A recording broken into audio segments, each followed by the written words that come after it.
कर्मी भाई गुरु भाई भक्तिमती मातृमंडली सौधी सज्जन मंडली स्नेह छोट छोट पिला माने समस्त को अंतर सावृत्तिर जय गुण निवेदन करुच्ची सत्संगर परिचालक सम्मान्य गोपाल दांगर निर्देश सामान्य सूचना देवी सुंदर भाव आमर विनती प्रार्थना भजन पुरुष कीर्तन अनुष्ठित हो जाइए एवं अनंत कोटि ब्रह्मांडर स्रष्टा प्रभु शुभ्र सिंहासन खूब आकर्षणीय होकर शोभा पाँच श्रीविग्रह मैंने चाहिए आखि लगी उठे जो भाई मैंने जो माँ मानकर आप्राण प्रचेषा आज उत्सव सार्थक विमंडित होगा जाऊँगी मुझे सुस्थ स्वस्थ इष्टिपुत निरामय दीर्घ जीवन दयाकर श्रीपद पंकज बार बार प्रार्थना करे एवं जो मो भाई मान सुंदर भाव भजन पुरस् कीर्तन अनुष्ठित हो ये परिवेश एक दिव्य भावमय परिवेश सृष्टि मु समस्त इष्टिपुत निरामय दीर्घ जीवन पाई श्रीपद पंकज प्रार्थना जन सहित सत्संग योगदान कर प्रत्येक माँ भाई समस्त सार्विक कल्याण कामना करुच्ची एठार जगतसिंहपुर प्राय समस्त कर्मीवृंद इति देवता प्राज्ञ विज्ञ अभिज्ञ सुधी वर्ग एठार समस्ते उपस्थित रही आपण मैंने जानिले खूब खुशी हेबे ओडिशा सत्संग जगतर स्वनामधन्य प्रवक्ता अमूल्य कुमार त्रिपाठी आज भेटनारी असिस्टांट डायरेक्टर अच्छा बोली दादा कहते आप जानिले अमूल्य अच्छा मुख्य वक्ता भाव से सत्संग आसन अलंकृत कर सुंदर भाव से ठाकुर दिव्य भावादर्श को परिवेषण कर भक्त प्राण भक्तिर स्वर प्राबल्य खेल दिखती आज आम पाखर से दिव्य कथामृत प्रभुंर स्मरण करवा स्वल्प समय सूचना प्रदान करी मात्र जिते धर्मर ग्लानि अधर्मर अभ्युत्थान हुए धरावतरण हुए से आसती जे मनीष जो जो आज दिगहरा पथहरा मनीष को बंचिला बढ़िया पथ बधई देवाई आसती आसी राम कृष्ण बुद्ध जीशु मोहम्मद श्री चैतन्य रूप से ये जुगे आसी परम प्रेम श्री ठाकुर अनुकूलचंद्र रूप धारण करी एवं से ये जगत को एक नूतन दिग्दर्शन देवाई से आसी मनीष आज धर्म करने सतत व्याकुल मनीष पाखे आज धर्मर संज्ञा नहीं वर्तमान जुग जंत्रणार चरम दुर्दिन परिवार परिजन भीतर सुख शांति आनंद नहीं देश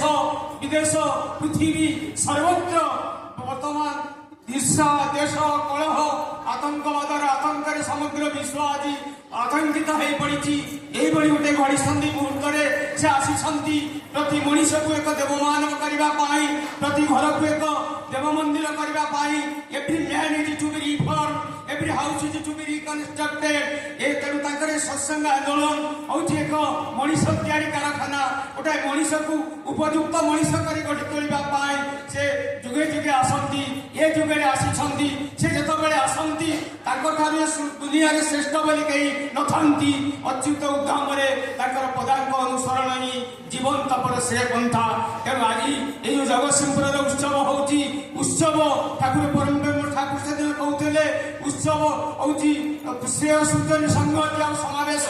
पुणी ठाकुर कहते उत्सव मान उद्दीप्त जाजन एवं से उत्सव मनीष को उत्सवमुखी करे तेणु समस्त को आज उत्सवमुखी करने से दिन से आसी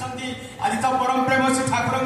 138तम शुभ धर्म महामहोत्सव होती से दिन प्रभु ये जो सूतिका गृह जो लीला करते आपण मैंने जानते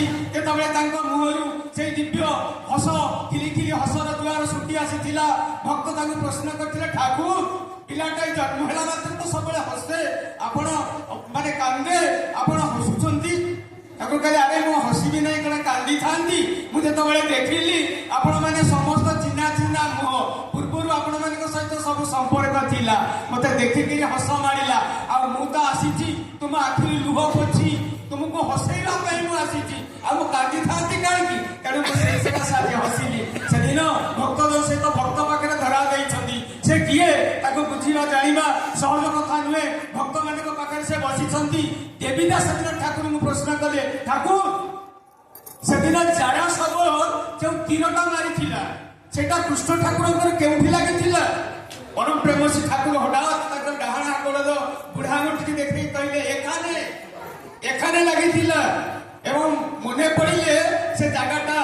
এখুনি ব্যথা লাগে, এখুনি সে তীরর জায়গাটা বি আমার লিভিনি। তাଙ୍କ ପାଖରେ ବସିଥିଲେ ମୁଣ୍ଟିଜା, ପରମ ପୂଜକ ବଡ଼ଦାୟିତ୍ୱର କନିଷ୍ଠ ପୁତ୍ର। ସେ ଆଶ୍ଚର୍ଯ୍ୟ ହେଇଗଲେ ଏବଂ ତାଙ୍କର ଆଗ୍ରହ ହେଲା ଏ ଡାହାଣ ପ୍ରଭୁଙ୍କର ଡାହାଣ ହାତର ଗୋଡ଼ର ବୁଢ଼ା ଘଣ୍ଟା ଭିତରେ ଏବେ ସୁଦ୍ଧା ସେ ଦାଗ ଅଛି। ସେ ଘଣ୍ଟା ଘଣ୍ଟା ଧରି ବସିକି ନିରୀକ୍ଷଣ କରୁଥିଲେ ଏବଂ ବହୁ ସମୟ ପରେ ସେ ଦେଖିଲେ ଠାକୁରଙ୍କର ସେ ଡାହାଣ ଗୋଡ଼ର ବୁଢ଼ା ଆଙ୍ଗୁଠିରେ ଗୋଟାଏ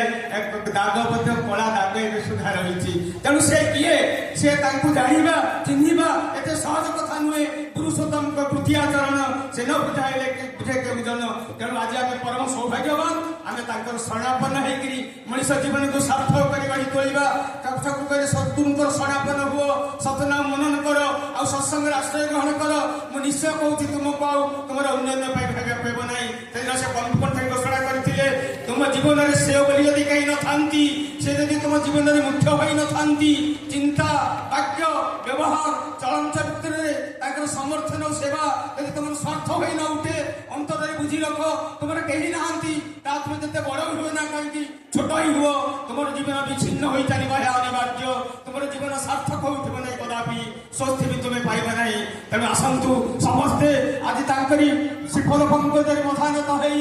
ଉଦାନ କଣ୍ଠରେ ଗାଇ ଉଠିବା, ବନ୍ଦେ ପୁରୁଷୋତ୍ତମମ୍, ବନ୍ଦେ ପୁରୁଷୋତ୍ତମମ୍, ଜୟ ଗୁରୁ।